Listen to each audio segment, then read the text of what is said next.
Good morning, good afternoon, and good evening, guys. Celtic Warband here, and thanks for tuning in to another one of my Napoleon Total War tournament battles.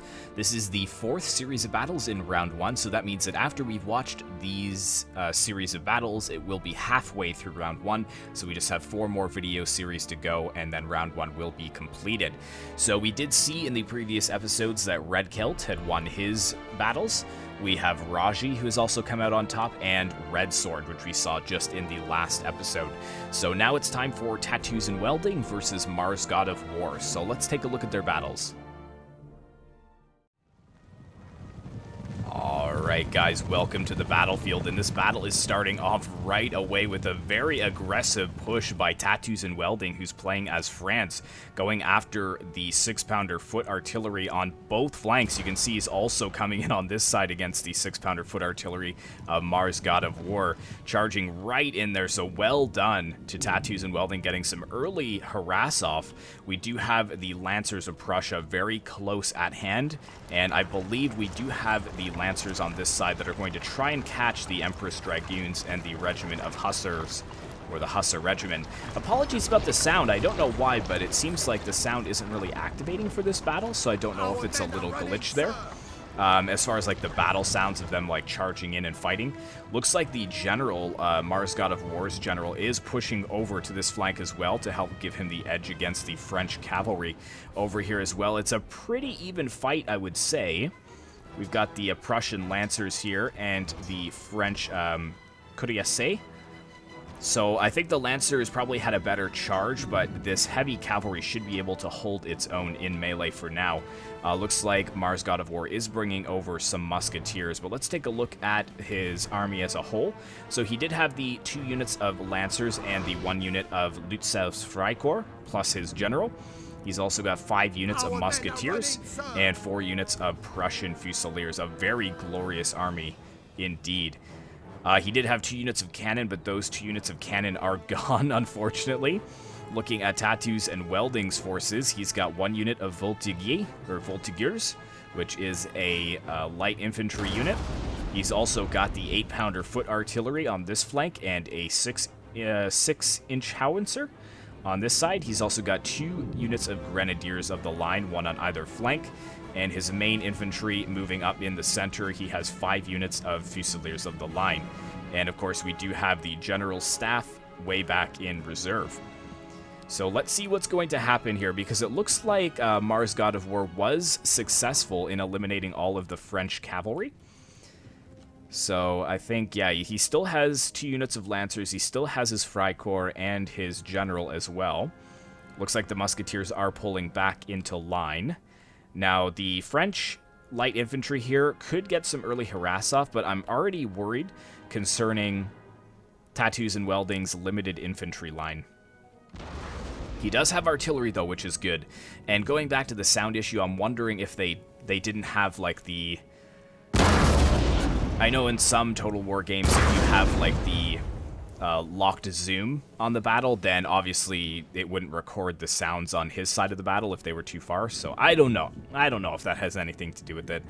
But it was just bizarre that the cavalry charging in there, you didn't hear their classic screams as they charged in on each other and the swords clashing and whatnot. But I can hear sound fine on the French side, which is interesting. I did decrease the sound a little bit, though, because going back and listening, some of those artillery shots were just disgustingly loud. Probably hurt some of your guys' ears with that. So I did reduce the sound just a wee bit. But it looks like the French are just going to hunker down and wait for the Prussians to move forwards. I think that's a very good idea, considering the fact that he still has his 2 units of artillery. So I would just let the Prussians come to me, try and get as many casualties on this massive Prussian offensive here before they actually do assault the French Fusiliers of the line. But yeah, it looks like 2, 3, 4, 5, 6 units of infantry versus 9. So that is not good odds. Even Napoleon might be sweating at this one. But it looks like we do have the Lancers going in against the Grenadiers of the line. That's probably not a good idea. Grenadiers are actually a really solid unit, especially in melee. Oh, let's see if they get a good volley on Oh, are they going into square? Yeah, good call there. Yep, that's going to get rid of the Lancers before they even get into combat. They're trying to go for the artillery, though, actually. Oh, but they, like, almost faltered because of the square here. Oh, that didn't work out on, for Mars God of War there. Oh, and that canister shot just ripping through the ranks of Lancers as they move forwards here. Where's the other cavalry? He has it way over on the flanks here. Okay. Interesting. I'd be trying to go for his general if I was him. Because this infantry would not be able to support. We've got way too many Prussians in the front lines here. He would not be able to turn around and aid his general's bodyguard. There we go. Now some of the Prussian sounds coming in. And good to recall this unit here. They're not going to be able to beat both units of Prussian Fusiliers on that right flank. And actually, it looks like we are going to get a little bit of a flank here from the Prussian Lancers. Very quick cavalry indeed, getting right around the lines. Looks like the Grenadiers of the line are kind of pulling in to protect their artillery. And over here, what do we got here? Yeah, the Prussian Fusiliers are kind of pulling back a little bit in the face of the 6-inch howitzer. So is he going to go for... Is he going for the artillery? I'm not sure. Well, it looks like one might be going for the artillery, and the other one is going for the general's bodyguard. Let's follow them into the artillery here. And see, that's the screams I was talking about. That's what was missing. There we go. Good charge. Good charge there by the French cavalry. And over here, yeah, getting right into the general's bodyguards. This is not good for Tattoos and Welding. Luckily, he does run his general out of there. I don't know if he has any units to be able to save his generals. The thing, though, with this cavalry. Oh, well done. He turned most of his units to square formation to defend the rear, and actually that has been a very successful tactic. The cavalry just does not charge into square formations. It kind of spooks the horses. And if you guys have any insight on this battle as well, feel free to leave it down in the comments below. I am by no means an expert at Napoleon Total War. I don't play it too often. I really should, though. This is a really good game. It's just a time period, and like the guns and artillery never really interested me that much. It was more towards like the sword and shield. I'm more of a medieval and ancient world man myself. But no mistake that there was some pretty grand strategy going on in this time period as well. And it looks like the Prussian Fusiliers here are actually in range to eliminate the crew of that 6-inch howitzer, so well done there. The general staff kind of needs to pull out of the way. But yeah, this is not looking good for Tattoos and Welding. You can see that the morale on his left flank is kind of wavering. This light infantry just cannot stand up against the might of the Prussian Fusiliers. We've also got some musketeers that are flanking around as well. Old men. Brave French. Yeah, you can see, what's this unit way over here? Oh, it looks like the Lancers actually came back from routing. Our men are running, sir. Yeah, we don't really need the minimap for this battle. It's very close quarters here. French having nice wide lines here, 3 ranks deep. I'm not sure, but I don't think they fire by rank in Napoleon. I think that's more of an Empire thing, so I've heard in Napoleon that it's best to stretch your ranks as wide as possible so that you can get more of them firing at one time. But I mean, Prussian morale isn't looking too good for Mars God of War over there as well. You can see that a couple of them are in the orange. I mean, the French Fusiliers of the line, they're a pretty elite infantry unit. They're not the best. They're not Young Guard or Old Guard, but they definitely hold their own, and they are 100% better than these Musketeers. The only problem is that the Musketeers just add so much numbers to Mars God of War's side. So he's able to get this unit of Musketeers pretty much unopposed onto the flank, and you can see these Grenadiers are just getting absolutely shredded. So unfortunately, Tattoos and Welding, he just doesn't have enough men. There's not enough Frenchmen on this battlefield.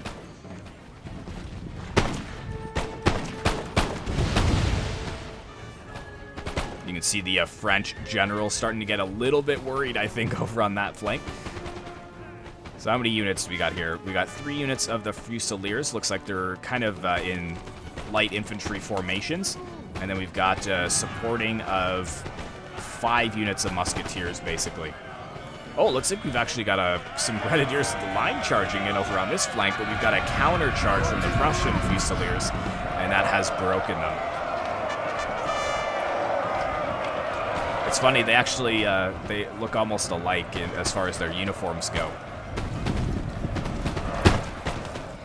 But yeah, this is not looking good. Actually, it looks like the general staff is now being focused down. Ah, brave French general. Maybe if Napoleon was here, it would be different. Yeah, more Fusiliers of the line being broken. I think it's this musketeer unit is in such a good position, just getting into the flanks of the Fusiliers of the line for France. Yeah, it's saying under missile fire, firing at will, losing slightly. Tattoos and Welding is continually trying to fold in his flank here, but I just think that it's not going to be enough. Fire, French! One last-ditch effort here from the French Fusiliers of the line. There we go. See a nice volley. Actually, am I able to zoom in on this? Yes, I am. There you go. That is epic. But you can still see those Prussian musketeers on the flank, causing a lot of trouble for the French. It's over, men! All hope is lost. Oh no. That is terrible. You can see the Prussian flag in the distance as they come to surround this last unit here. I believe this is the last French unit on the battlefield. Yes, it is. So, a victory for Mars, God of War. Yeah, I think he just had the numbers. He had way more infantry. The French really doing well at the beginning there, getting rid of the Prussian artillery, but the numbers was just too much for the French to handle. And there we go. So Tattoos and Welding fielding 900, but Imperator Mars, or Mars God of War, fielding 1,149. And yeah, losses are pretty heavy for the French, unfortunately. Taking a look at those unit statistics, though, this would be for the French side. Kills, yeah, 60. So the Fusiliers of the line, they did good. They did well. I just don't think that they had enough men. Maybe if there were some musketeers or some militia for the French side as well, it might have been a different story. But with that in mind, let's take a look at their second battle, the Battle at Sea.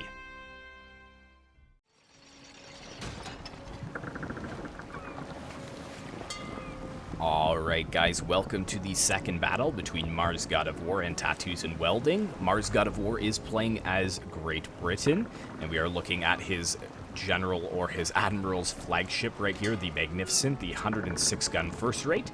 He's got the numbers going for him. The Spanish player, Tattoos and Welding, has brought more quality, I would say.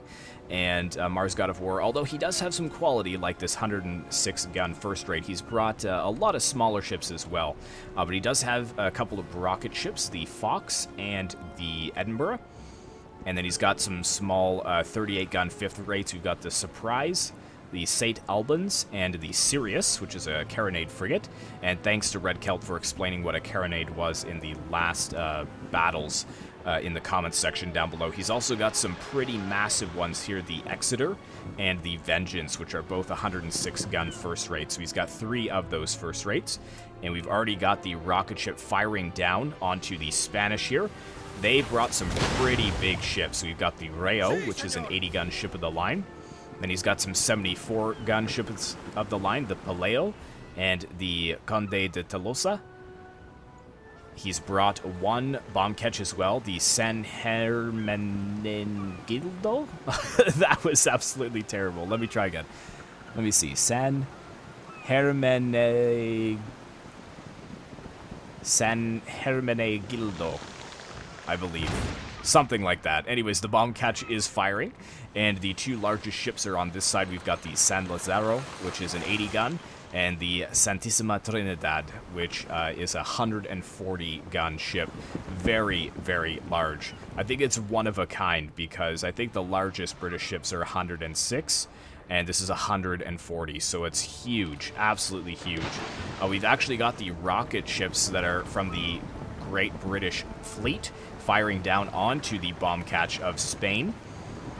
So we'll see how that goes, but it looks like these Spanish ships are actually going headlong right into the British fleet here, and we've got the Surprise and the St. Albans actually preparing to fire onto the Rayo, which is actually soaking up quite a bit of damage from these two small fifth rates. Ooh, yeah, and that's a huge hit there too on the Palaeo as well from the Admiral's flagship, which was in a very good position.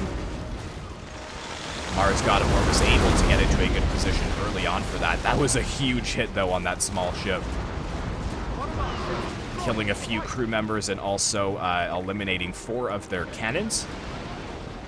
But yeah, see, well done to Mars. He's actually using these fifth rates really well just to pummel the Rayo, which is already lost 20 men and almost 10 guns. And it's actually on fire as well. That is not good. There we go. Huge hits once again into the Surprise. That is a massive amount of damage. How are we looking over here? Oh, one of the rocket ships have actually... have they routed? No, they've surrendered, so they are out of the battle. The Rayo is routing, though, after soaking up all of that cannon fodder. Well, it's kind of become cannon fodder, to be honest. It's not really soaking too much up because it is now getting absolutely annihilated. My goodness. The Magnificent, just no mercy there. So how are we looking over here? So yeah, the bigger front ships like the Santissima Trinidad are still kind of getting into a position to fire. Looks like the rocket ships are... Oh yeah, this rocket ship is not going to be happy with that volley. We do have the Exeter over here, which is firing into the Admiral's flagship for Spain. And the rocket ship has also surrendered. So both rocket ships for the British are gone. Where is the bomb catch? Here it is, the Spanish bomb catch, whose name I cannot say, unfortunately. The Palaeo over here is still fighting, though. We've got the Surprise has sunk beneath the waves. You can see the crew members here. Drowning beneath the depths. The Spanish will not be picking them up as prisoners.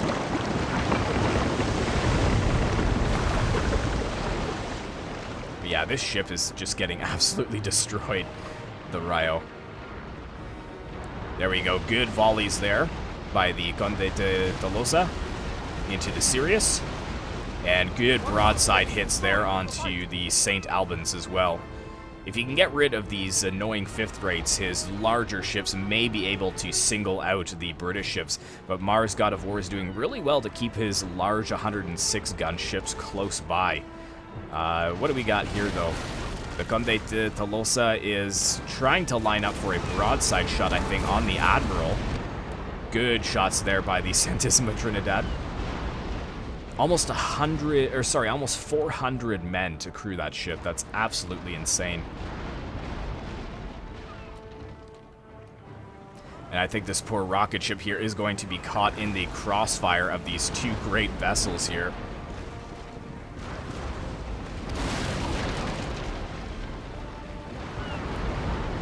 Yeah, huge volleys over there.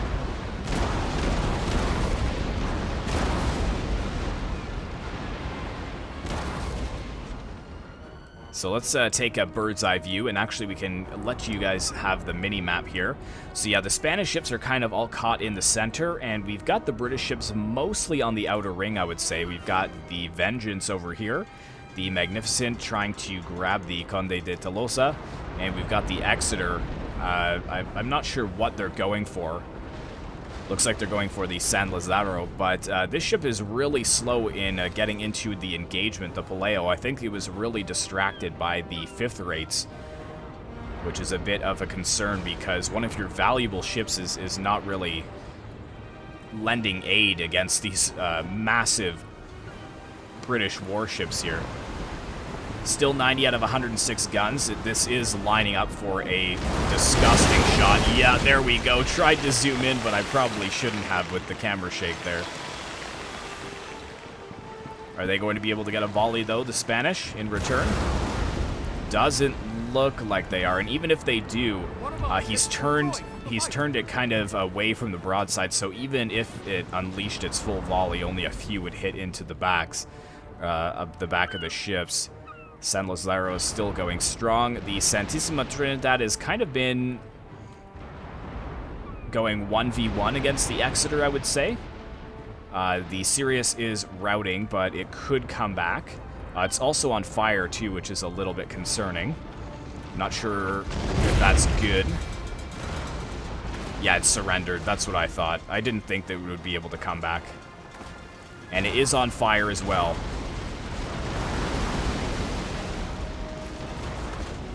The crew is quickly trying to abandon ship there. You'd think that these crew members would know how to swim, though, to be honest. Like, given the fact that they are sailors. But yeah, the Rayo has surrendered, and I think the Santísima Trinidad is not going to be able to soak up this damage for much longer. But just look at the duel of these two titans here. It's going 1v1 with this poor tiny ship in the center. How are we looking over on the other side? So the Magnificent is still alive, and the Vengeance is as well. We've got the San Lazaro on this side, maybe looking to go after the Vengeance. But the Palaio over here kind of needs to get involved as well, because this is getting singled out. The Admiral's flagship here is kind of on its own. But then again, the Exeter may be eliminated as well, if the Santísima Trinidad can just fire on it for a little bit longer. I think it's sustained too much damage, though, to be of much use for the rest of the battle. Oh my goodness, yeah, those volleys. And that ship is really on fire now. Oh yeah, it's either going to explode or it's going to just burn down. Yes, there we go. Oh, beautiful. Absolutely beautiful. So that is sinking below the waves. I'm surprised their bomb catch is still alive. I feel like the bomb catch may not even be being used at this point, but it's about to get destroyed there with a good volley from the Vengeance. Yeah, that's getting absolutely wrecked.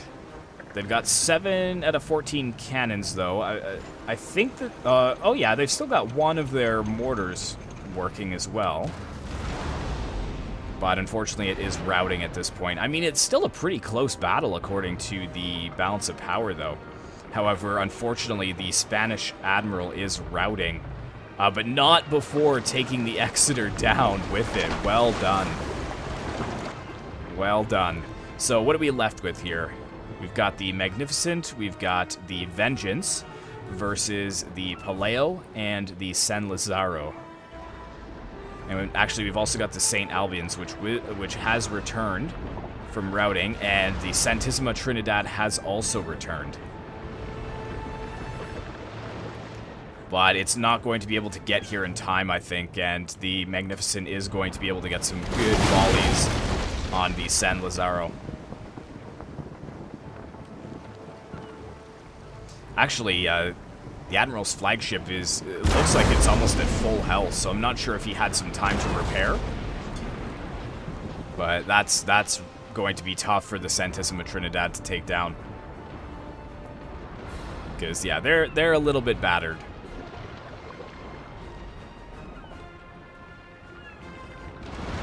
Another volley coming in. This is probably going to rout it, I think. Oh no, she holds steady. Return volley as well on the Admiral's ship there.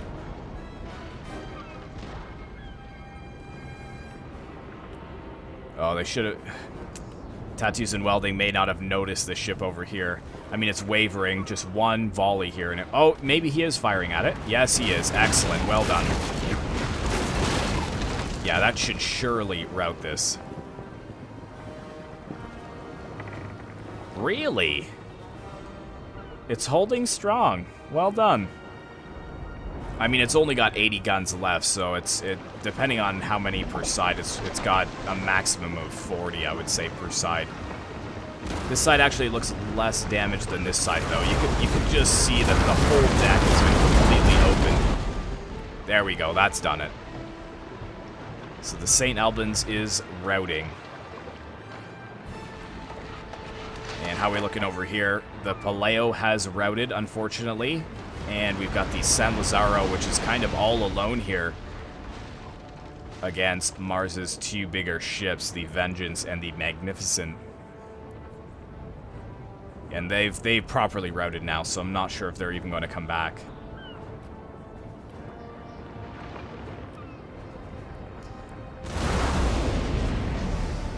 So it's not looking good for Tattoos and Welding, unfortunately. Look at these guys over here. They're kind of freaking out. They're like, oh, we're going to die. They're not sure what to do. Should I take the sails in? Should I let them out? I don't know. I mean, the San Lazaro is doing some pretty heavy lifting here. I'm pretty impressed with this smaller ship here, this 80-gun ship at the line. I mean, it's not really that small, but... I mean, look at this. It's firing on both sides. It's going after the Vengeance, which is actually forced to repair, and the Admiral's flagship as well, but unfortunately it looks like it is wavering, and it is routing. It could still come back, but... it all depends on the Santissima Trinidad here. And it looks like it is moving extremely slowly, so clearly it's had some damage to its sails. Good volley, but not good enough. Mars God of War, he's got his ship in a good position, albeit probably not on purpose, but he had it lengthwise along that broadside, so only 4 or 5 hits, I think, in the back. 83 guns left in this thing, and yeah, full broadside, and they're just gonna soak it up. Oh man.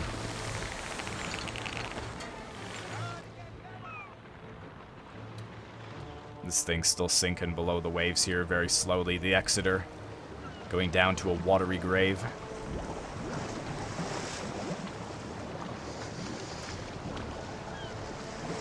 It's crazy when these ships sink too. I couldn't imagine, like, what kind of suction they create as it slips under the waves and would just drag sailors down with it. Like, even good swimmers probably would just be sucked below the waves as the massive ship just created this big vacuum. Vengeance kind of coming around the Conde de Tolosa, using it as a little bit of a guard or a shield. I mean, yeah, it's got a lot of repair work done, so well done to Mars God of War. If he hadn't done that repair work, he actually might not have been winning. The Magnificent also, I believe, had some repair work done? Maybe not. I thought it took a lot more damage than this, though, in the fight. It's hard to say. But yeah, the Santissima is moving extremely slowly, very slowly. It could have used some repairing if Tattoos had it when it was way over here. If he just sat and repaired it for a while, he may have been able to win. But I think just the 2 ships against the 1, it's just not going to be enough. Especially given the fact that this is full health again. It kind of reminds me of Sea of Thieves. I'm such a terrible sea captain trying to pilot my ships. I run them aground all the time, and then my ship ends up looking like this because I've got to repair it all the time.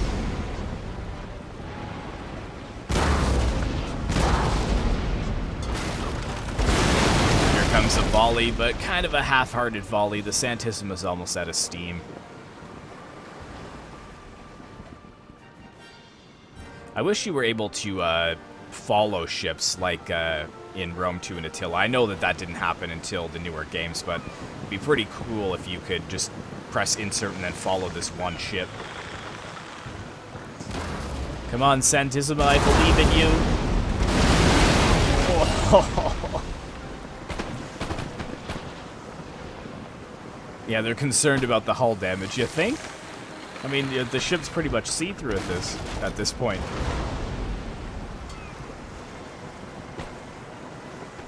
Here we go. This is going to be a huge hit here. The Magnificent and the Santissima Trinidad, both Admiral's flagships staring each other down across, what, like 150 feet of water. Oh my goodness. Yes, there we go on both sides. Some pretty heavy hits.